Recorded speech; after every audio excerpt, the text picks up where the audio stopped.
The end of the day with Ray. Hello, my friends. Ladies and gentlemen, today we're going to jump on the board. We're going to go through Ricoh's FY23.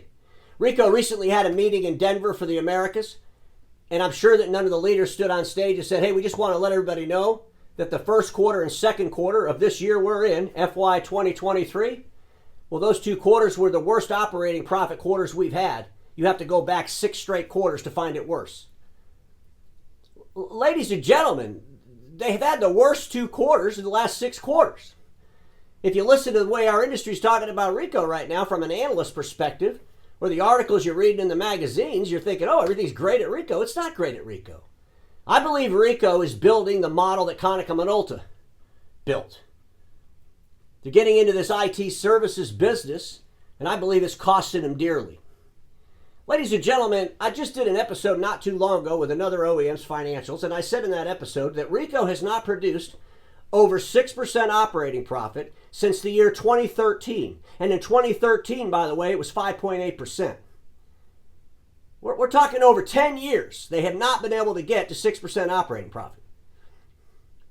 And now they're running around and they're building all this IT services infrastructure, which now is representing a huge portion of the revenue. And their operating profit is dismal at best. And sometimes when I listen to what our analysts are saying out in the marketplace and what I'm reading in the magazines, I'm thinking to myself, do y'all bother to look at the financials? Because I think we need to start looking at the financials a lot more than we do. So ladies and gentlemen, today I want to address what I believe is Ricoh's issue. And it has to do with their IT services aspirations. I'm going to get into some of the numbers. We're going to dig a little bit deeper because I really believe that Ricoh is building the Konica Minolta model. And I also, unfortunately, believe that Ricoh's going to end up in the same place as Konica Minolta. So let's start out with the top line revenue for the first half of FY 2023 is $7.3 billion, operating profit of $128.7 million, 1.8%. But the operating profit is down 16.6% if you compare it to the first half of FY 2022. It's down 16.6%. I've got this picture here of Frank Canades on his Fridays with Frank, and I'm putting that there because I'm just confused sometimes. I'm listening to this episode, and Frank's talking about some of the things that Jim, the Vice President of Dealer Division at Ricoh, told him. And of course, you know Frank is really excited about the production print space, and a lot of these numbers have to do with that production print space, but let me just read this. Commercial print up 26%. Who gives a crap when you can't produce more than 2% operating profit? Who cares? Operating profit up by 5.7% year over year. I'm not sure where he's talking about that. 5.5% operating profit up. Hardware up 10%. Who cares how much the hardware is going up if you can't get over a 2% operating profit? But this is the one that really got me. 7% increase in profitability first half. Well, what the hell is he talking about? I mean, the second quarter of FY 2023 had less operating profit than the first quarter of FY 2023. If you compare them to a year ago first half, we're down 16.6%. You see how some of the industry is just so excited to embellish all the good stuff, the unrealistic optimism. But no one wants to do the work and look at the real math. Let's talk about Ricoh's business units. We know they got 5 business units.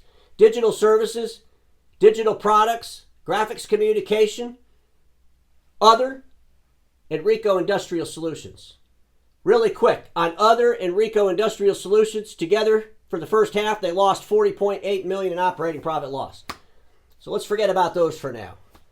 Let's talk about digital services. Digital services brought in $5.8 billion in revenue, represents 79.4% of Ricoh's total revenue, had an operating profit of $124.7 million, 2%.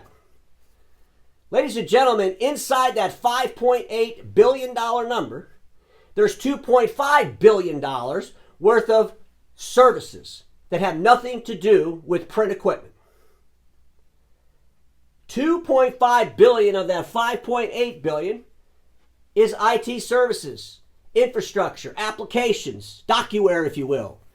All the services that Ricoh delivers, along with the MFPs, but the $2.5 billion has nothing to do with the MFPs. That's a 44% of the $5.8 billion in that category. And they're coming in with a 2% operating profit. You would think that the services business, being 44% of that revenue, would be increasing the operating profit. But if you're out there selling a bunch of commodity services, you're not going to increase the operating profit. When you're not managing the cost of delivering these IT services, you're not going to have any operating profit. And I believe that's exactly what Ricoh's doing because the numbers are too low. Digital products, that's Ricoh's OEM business, $300.9 million. Had a $11.9 million operating profit, 3.7%.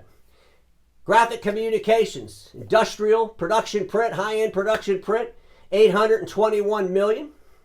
Had an operating profit of 39.6, 4.4%. That had some growth, but at the end of the day, ladies and gentlemen, what's that business going to be worth one day? This whole graphic communications, industrial print, the high-end industrial print space definitely has legs. As people are using inkjet technologies, Ricoh has some of those technologies. When we're printing, wood floors and all the things I talk about in the industrial space, but that has nothing to do with our industry. That has nothing to do with our industry. Those friends of mine that are selling MFPs and services to the small business market, the medium business market, enterprise business market, that's not industrial print stuff. And if you think about the production and the high-end production print stuff, the high-end production is really displacement growth. I've talked about it a lot. Sooner or later, we're going to hit the wall. Ricoh's not going to grow that right now they're going to a run rate of $1.6 billion for the year in the graphics communications business. Let's say they maintain the 4.4% operating profit, but how big is that business going to get? Is that going to be an $8 billion business, a $6 billion business? No. You got a bunch of OEMs that are going up and down in revenue, chasing this displacement growth, and sooner or later they're going to hit the wall in that category. That's why I'm not a big fan of it. I'm not a big fan of it at all. Ladies and gentlemen, you can see the quarters. The first quarter for Ricoh, 1.9%. The second quarter for Ricoh, 1.6%. It's getting worse, not better. And you got to go back 6 quarters to find it worse. So Ricoh, you can grow your revenue, who cares? But you got to figure out how to make operating profit, and you got to figure out how to make operating profit up here in this digital services business where you have your MFPs and you have all your services where they live. Let's talk about this graphic communications one last time, and I just want to say this, that, at the end of the day, until these leaders are willing to tell you this, last year, we put this many machines out.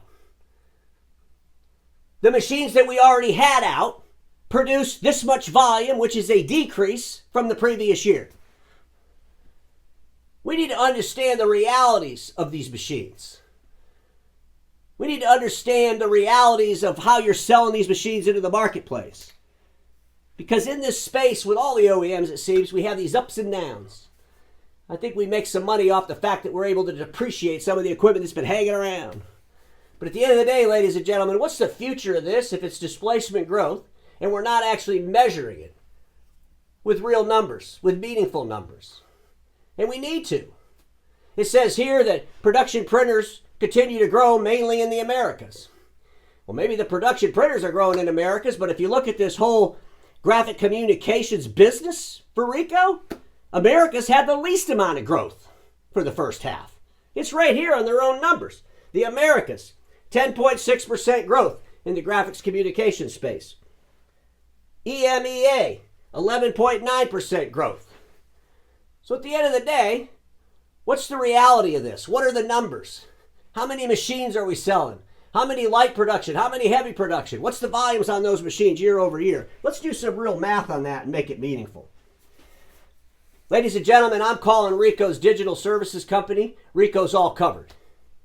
So Ricoh, they're really talking about this digital services company. They want to become this digital services company. They ran around and they're buying up all kinds of stuff, mainly in Europe. And folks, I'm telling you, I've talked about this before. This is so much like Konica with All Covered. They ran around, they bought up All Covered, and what did they do?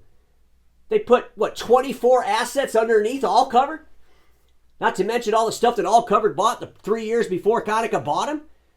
This isn't going to grow an IT services business properly, run around and buying up a whole bunch of people and then going out in the marketplace delivering IT services without managing the cost. And Rico, you can't be managing the cost of it, or your operating profit would be a lot higher. As the services business is now representing 44%, 45%, you want it to represent 60% of your business in the year 2025. Well, I hope you start rifle focusing on the profitability. You're going to be broke in the year 2025. When you look at the Americas, Europe, and Japan, Rico does a great job. They break out all the different models, but I believe they're chasing revenue, and it's going to be costly for them, ladies and gentlemen. It's going to get really, really costly for them. They say down here, Rico Digital Services, office services continue to drive profit growth, reaching operating profit target. Reaching operating profit target? What's the target? 2%? Ladies and gentlemen, you set the bar so low, you reach the target, you get excited about it. That's not going to be near enough. Not near enough. Let's look at some math here for these digital services. We got IT infrastructure, IT services, application services, communication services, business process services. In the Americas, it's $516 million for the first half of FY 2023.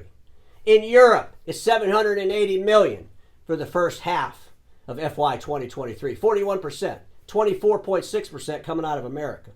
By the way, I translated all this to dollars. In Japan, it's 45%, $1.2 billion. Japan does well with these scrum packages.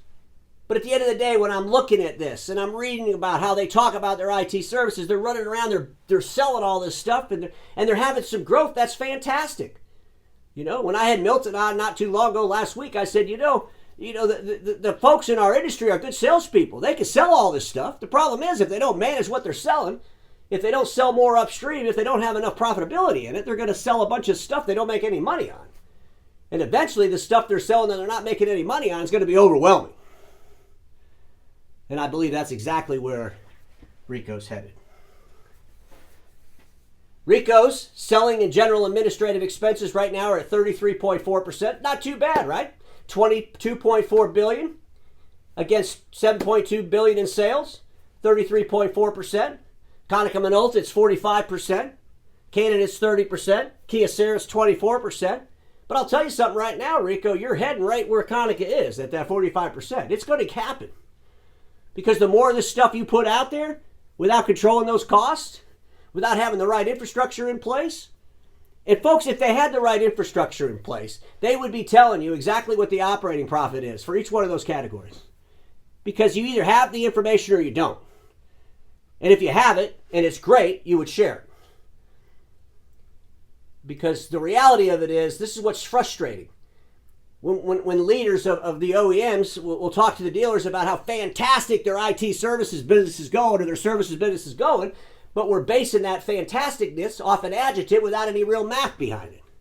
It's a little bit scary. Let's talk about some of the financial information regarding Rico. They had a $6.6 million negative free cash flow for the first half of FY 2023. They have $14.6 billion in assets. $2.68 billion of those assets are in the goodwill category, 18%.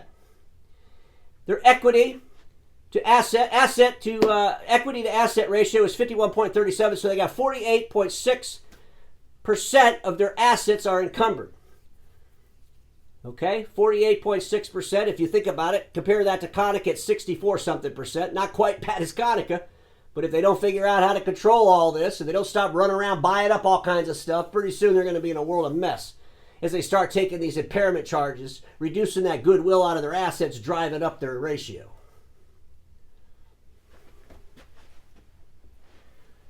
Ladies and gentlemen, back in 2017, Rico took a $1.1 billion impairment charge. Things were not good.